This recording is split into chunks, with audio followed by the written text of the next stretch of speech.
companies and people need to really be thinking about how do we make business in a way that it does more good than harm, and that we carry our own weight.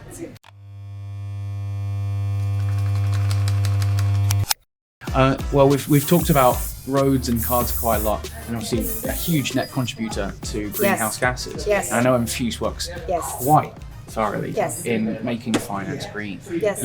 One thing that the financial institutions have been found literally guilty of is greenwashing. What is it? Could you describe it to us? And also, how does Enfuce prevent this?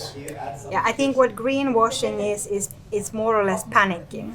Because if you would go to any board or any shareholder and say that now we're gonna start faking that we are greener than we are, just by changing the color of our logo or something like that, that's greenwashing. Yeah. It's when you're trying to pretend that you are something that you're not. So I think it's really important. The only way to fight greenwashing is transparency.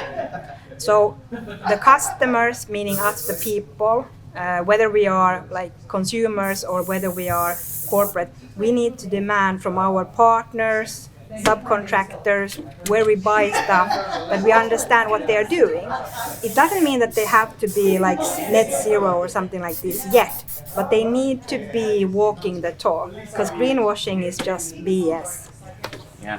And we can see it with big brands. Yeah. I think you've seen it with things in, like, say, Pride now as well. Yes. A lot of companies are jumping on that That's bandwagon, aren't they? greenwashing. Yeah, exactly. It's like rainbow washing. Yes, yeah, exactly. rainbow washing, Yeah. exactly. Yeah. So I think it's a normal thing, isn't it? yes, But yeah. No, it's I know. not great though, is it? No. Well, as you see, come the 1st of July, then all the logos change again. Yes. Yeah, exactly. Yeah. Yeah. So how can, and you've mentioned transparency. I want to dive into that a bit more about Enfuce and how you effectively pull the layer back and teach and effectively enable people to fight climate change themselves.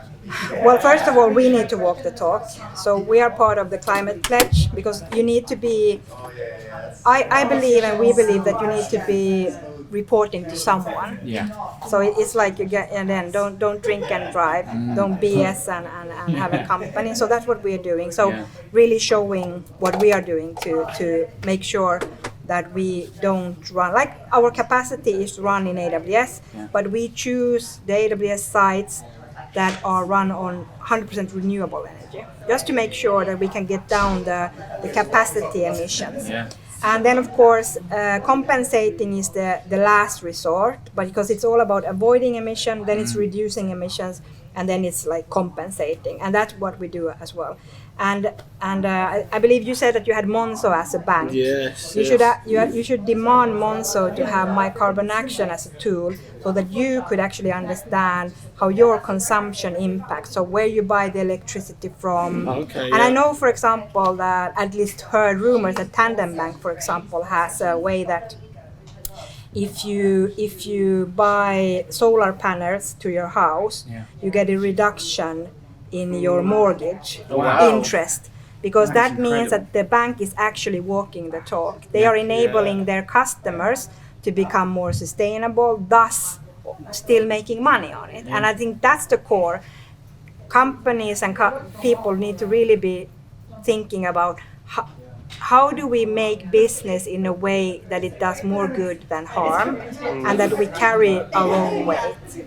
But it's funny because electrical companies did something similar for a bit with solar panels, didn't they? And then now they've stopped it. Yeah. And that's just stupid. Why, seeing another level of we're greenwashing. supposed to be getting greener, and these companies are getting greedier. Yeah. And it's quite sad.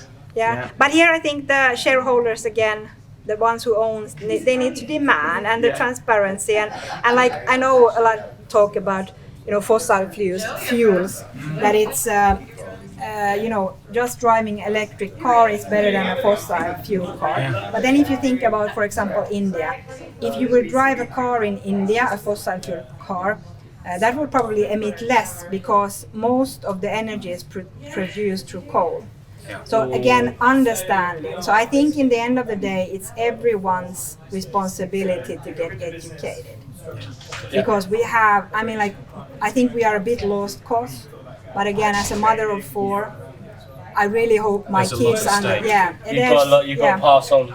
Yeah, but the good thing is that there is only the humankind at stake. The planet won't die, but we will. It will keep spinning. And if we keep getting these 30 plus degrees, I'm gonna die. Especially with these coffees. Yeah, I mean, in this car, I'm like, what's wrong with you people?